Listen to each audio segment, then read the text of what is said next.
Everybody is walking around with this whole list of preferences that we have. I want a brother who looks like this. I want a brother who makes this amount of money. I want a sister who's educated. I want a sister who wears this and wears that. And that is the wrong approach when you're talking about selecting a spouse, because even if you find a person that meets all of your criteria, even if you find someone that fits the mold that you are looking for, checks all of your boxes, it doesn't necessarily mean that you are ready to receive that person. Everybody says, I want a sister who's on her deen. Every brother wants a sister who's on her deen. Sister wears niqab. Sister wears jilbab and abaya and is, prays 5 times a day. But are you ready to receive a sister who meets that criteria? Are you ready to receive somebody like that? It's not about whether or not this person ticks your boxes or not. It's about where you are in your life and what you need versus what you want. You have to be able to distinguish your needs from your wants, your preferences from things that are non-negotiable. There's things that I would prefer, but then there's things that are non-negotiable. I have to have them. You understand? And that all comes from self-awareness, self-knowledge of self-awareness. That doesn't come with you being able to find the right caliber of brother or sister, being able to find somebody that you can mark off all of the qualities that you're looking for. This is the biggest farce. This is the biggest lie that we have been fed living in this country. Everybody walking around with a list of preferences, personal preferences. A lot of them are not even realistic. A lot of them are not even realistic. I want a brother who's making this amount of money and that amount of money. If you are African American, where they at? Tell me where these brothers at that's making all this money, that's graduating with these big, great degrees. Where? When you're looking into our culture, that is not even realistic. For the majority, there's a small percentage of brothers who actually meet that criteria. And then you have to ask yourself, the circles that you are searching for that particular brother in, you will never find him in those circles. The pool of men that you search in, you will never find those particular brothers. So it's unrealistic for you. And this is the biggest problem. So my job is to teach you to become more aware of yourself and aware of your worth, your value, your preferences, your wants versus your needs. Once you understand all of those things, the right person will already appear. The right person might actually be standing right in front of you. The right person right now might be standing right in front of you. Somebody that you pass by every single day. But because you were not aware of yourself, you couldn't see that that's the person for you. Because you're still following your list. You're still looking at your list, trying to check off, you got 10 things on your list. He checks off 3. So it's off to the next brother. Let me look at him and see how many boxes I can check off. Meanwhile, the 4 or 5 people that you passed over might have been the right person for you. But because you are so unaware of your own self, you keep passing them over, looking for the person that's going to meet the qualities and characteristics that's on your list.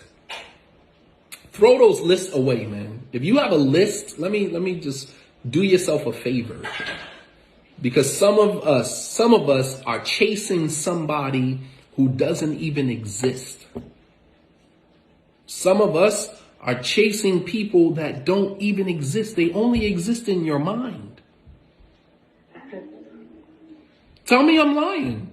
Some of us are chasing a person that only exists in our minds. You're never going to find that person in reality. So you have brothers and sisters who are sitting around single for year after year after year go by. You're single because I can't find the right brother. I can't find the right sister. Meanwhile, the right brother, the right sister are staring you right in your face, but you keep overlooking them because you are so unaware of yourself, following the list. Go ahead, Sundus. You were going to say something? Oh, I just said, or that person just exists in Jannah. or they exist in paradise. Well, then, Yeah. then the only thing that's stopping you from getting to them is death. So, Quick question. I go was for gonna it. ask, how, like, let's say you have someone, right, that inshallah in the future who's like meets all your criteria. That point you made on like, are you ready to receive that person? How, like, is that just because of where you're at, or is it like a self-esteem thing? Like, what would stop someone from being All of that. receiving someone who's good for you? All of it. All of it. You think about a brother who wants, this sister who wears hijab and she's beautiful and whatever. But if you marry a sister like that and you're dealing with your own insecurities, you're dealing with your own immaturities, when that sister comes into his life, he's going to squander that. Because that particular, every person, every image that you have in your mind, there is an upside to that and a downside to that. And we don't consider those. We just say, for example, sisters, all women, because you always have that exception to the rule, not all sisters, brother. Okay, not all sisters. Got it. But most Muslim women want a brother who is a practicing Muslim. That means he gets up for Salatul Fajr on time. That means that he's not going to engage in riba, interest. If he doesn't have to, he's going to follow the Quran and the Sunnah to the best of his ability. Marrying a man who is religious comes with its own, with its good, and it also comes with its bad. Because marrying a man that is religious, a lot of times, they are religious the way that they are because what they're doing works for them.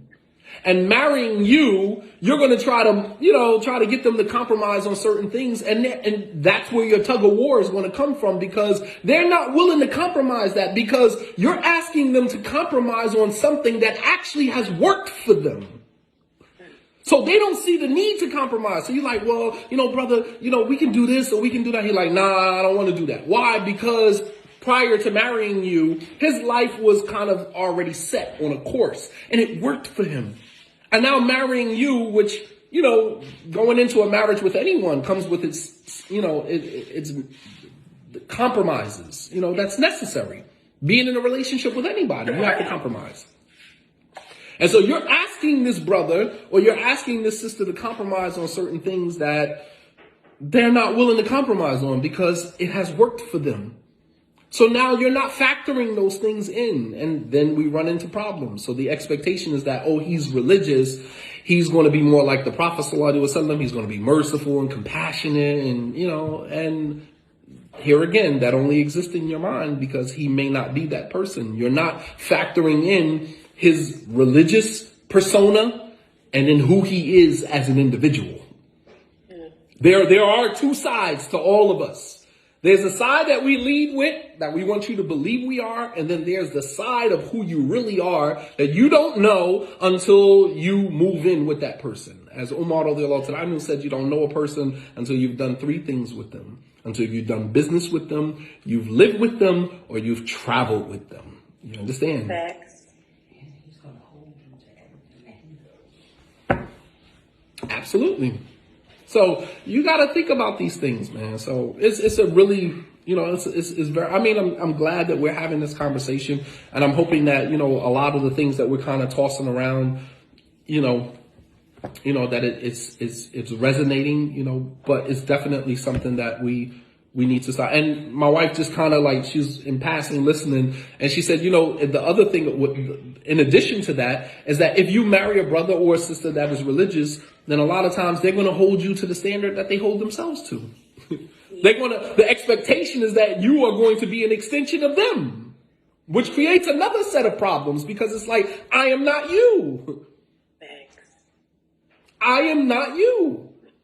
I imposed on my wife to be a student of knowledge. She's reading Sahih Bukhari, and I'm coming home questioning her on the hadith, and did you memorize this and that? And to one day she's like, dude, I don't want to be a student of knowledge. You do. I support you in your endeavor to be a student of knowledge, but I don't want to be a student of knowledge. Yeah, that was a good example. Kids in the mix. like kids, like what page are they going to be on? Like, are they going to be overexerting themselves at a young age, or do you want to keep it to like what's foundational? You know? Say it again.